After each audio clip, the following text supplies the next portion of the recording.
បេះដូងខ្ញុំឯកាអង្គុយក្បែរកាយស្រា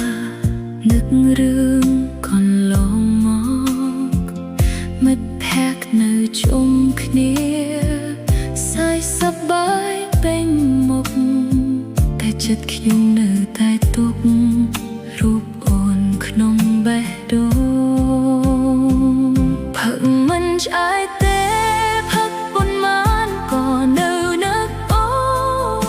នស្រវឹងប៉ុន្មានក៏មិនភ្លេចស្នេហ៍ដែលធ្លាប់ថ្នមថ្នាក់កែវមួយកែវពីរកែវបីទឹកភ្នែកហូរមកចូលផឹកមិនឆ្អែតទេព្រោះចិត្តខ្ញុំឈឺខ្លាំងណាស់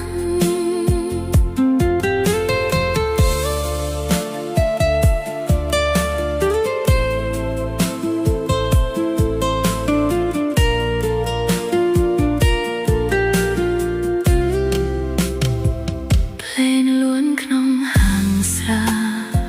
បន្លឺសំឡេងសោកានោះជុំវិញសប្បាយចិត្តតែខ្ញុំគិតតែអូនបើអូនបានលើកទៅនេះសូមដឹងថាខ្ញុំនៅចាំទោះពេលវេលាកន្លងយូរក៏នៅស្រឡាញ់អូនដែរផឹកមិនឆ្អែតទេផឹកប៉ុន្មានក៏នៅនឹកអូនស្រវឹងប៉ុន្មានក៏មិនភ្លេចស្នេហ៍ដែលធ្លាប់ថ្នមថ្នាក់កែវមួយកែវពីរកែវបី